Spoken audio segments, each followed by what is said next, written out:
Hello and welcome back. Once again, it is time for the Golden Age of DC Comics 365 Days, where I take this well-loved hardcover coffee table book given to me about 2 decades ago by one of my best friends. This has been surfing my coffee table ever since and has been a constant source of conversation, the kind we used to have in the comic book shops on any given Wednesday. New release day. And and I'm using this 365 Days book for its intended purpose. We're going to open it up to today's date, which is August the 22nd. We are going to look at some art from an Antediluvian age, and then we're going to read the blurb, and then we're going to talk about comic books. And we're going to talk about comic books every day for the rest of the year. So thank you so much for tuning in. I'm blessed that you're here. If you love comic books as much as I do, you've come to the right station at the right time. And I'm glad you're here. And you can always leave a comment in the comment section, and because this is a conversation about comic books. The Golden Age of DC Comics runs between 1938 and 1955. The Silver Age between 1956 and 1970. The Bronze Age, I'm a Bronze Age baby, runs between 1970 and 1985, and the Copper Age begins in 1985 or so. And I've gleaned this all from the internet, what I knew before this, and also more specifically, I picked this up for the intended purpose of learning more about the ages.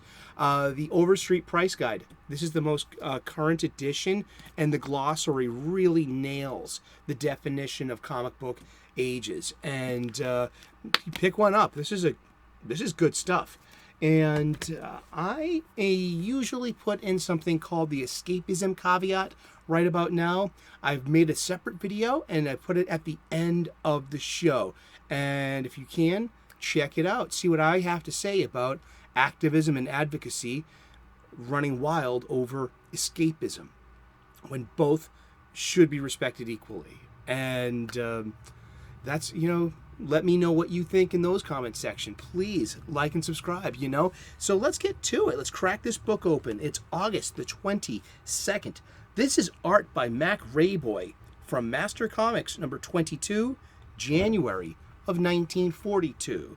America would have just entered World War II. Here we go. During the struggle, Jim Ba works his way to an oil lamp. Quick, Jim, light the lamp! Look at that dynamic page.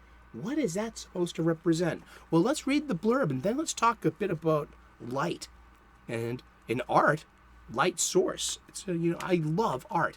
And comic books are sequential art, telling a story. So there are just so many little things that you already know and that are baked in from years of reading comic books, that what a light source is. Maybe you just haven't talked about it yet, but we're going to talk about it today.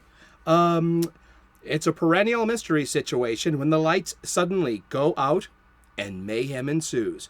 But it looks different when depicted by a talented artist.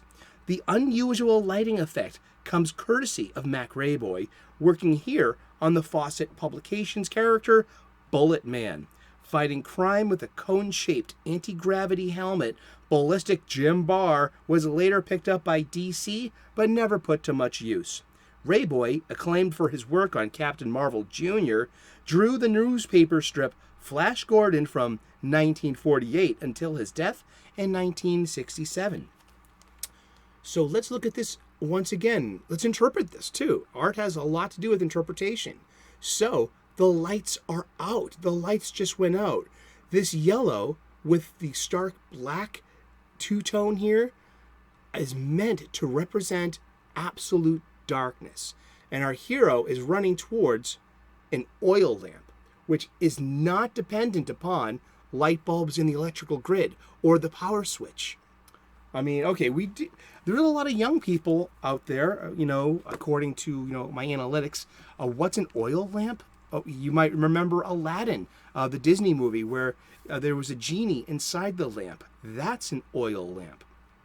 An oil lamp is a vessel to hold a certain type of oil or combustible. You would lead a wick in, a slow-burning wick, that would saturate, and you would light the other end of the wick, and this would be your light source. People wrote by this. People read by this. People cooked dinner by this and enjoyed, their when the sun goes down, enjoyed their time with candlelight and oil lamps.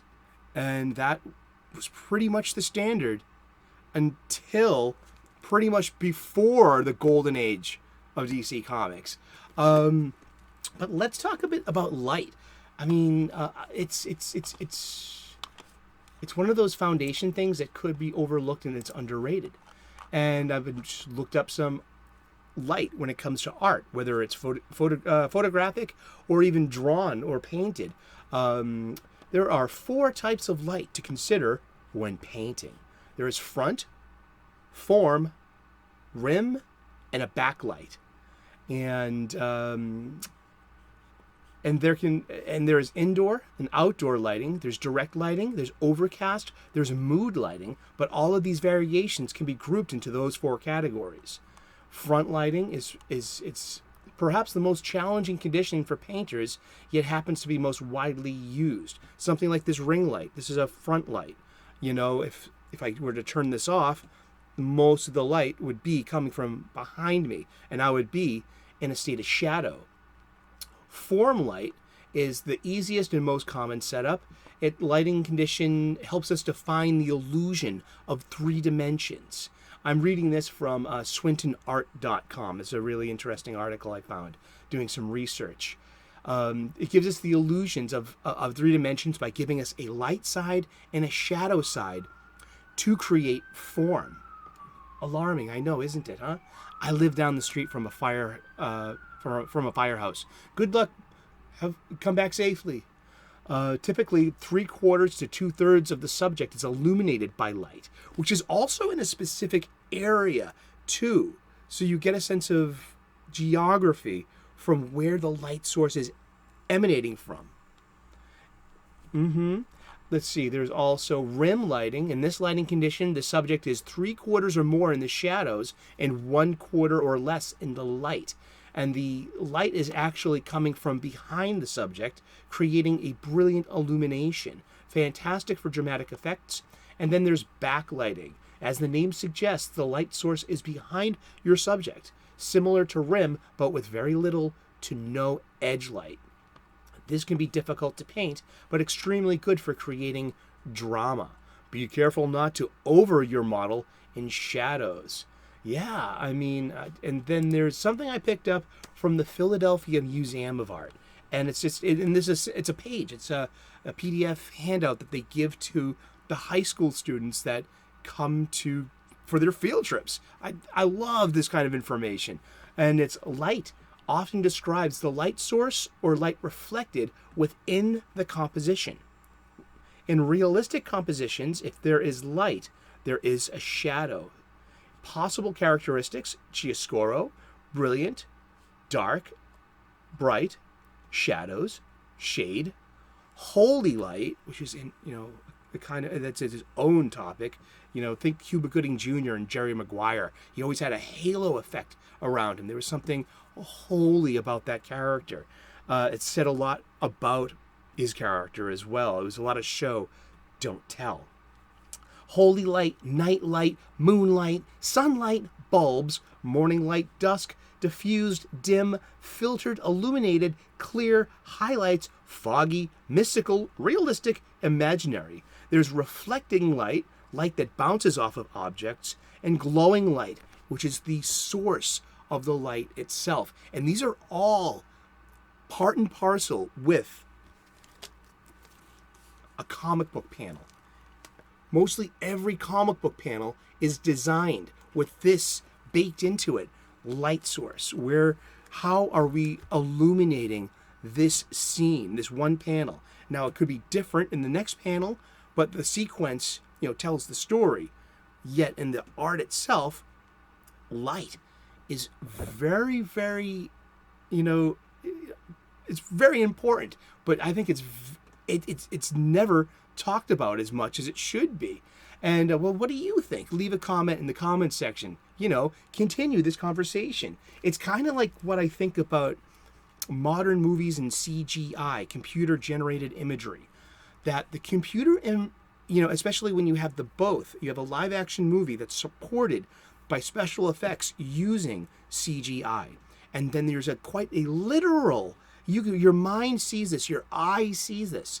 And I think it's something with living creatures, that we can identify something that was real, that has real light reflected off it, whether it's sunlight, whether it's natural light, diffused light, or even bulb light, like such as this. You know that this light source are actual photons, and they're bouncing off of the subject, which is my hand and my face. You know that I actually exist. When it comes to a computer-generated image, though, they literally use virtual photons to create a virtual object. And your mind can see that. Your mind knows the difference between the actual photon, the packet of information, which is both, particle and wavelength at the same time.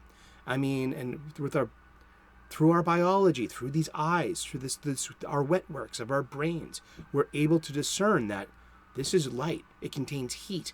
It contains warmth. And it also contains perhaps even the sun. Yet our CGI images lack that. And I've always thought it was because of this discrepancy between an actual photon and the virtual photon that supports the image. So whether, how the light's bouncing off of it, however it's recreated and overlaid into the frame of live action, it always, there's a seam when it should be seamless. So even if you have, say, a Dutch master's painting, the light source is consistent, even though it's paint. We were looking at it with real light being reflected back off it. So there's that. And we've been talking about light in comic books, light in art, light source in our panels. And it's something I think we take for granted. And I think this was a great conversation, and I'm so glad that you've been part of it. Thank you so very much. We've been talking about comic books, and we're going to talk about comic books every day for the rest of the year. So tune in tomorrow, 3 p.m. U.S. Eastern, and we'll find out who we're talking about when we turn the page tomorrow. Please like and subscribe. I would love to earn your subscription. Turn on those notifications, ring that bell, make it rain. Woohoo! Yes, I would love to earn your subscription. We make daily content here. We talk about comic books every day. I talk about cooking. I'm a professional chef. I make soups, and I got lots of soup shorts out there. They're pretty popular, and they're delicious. You can check that out in the What's Playing playlist. I'm a spiritual guy. We talk about gratitude and purpose and spirituality a lot. That has its own playlist as well. Look up the gratitude and Sunday sermons, and hopefully I can pay forward this gift that I got of the gratitude list that has helped me so much in my own daily struggles against stress and anxiety and panic. I'm telling you, I hope I can turn you on to this. You can help yourself with a little bit of purpose and spirituality. Thank you so much for tuning in today. God bless. Namaste. Good luck. And we will see you again tomorrow in these funny pages, okay? Cheers. Take care. Bye-bye.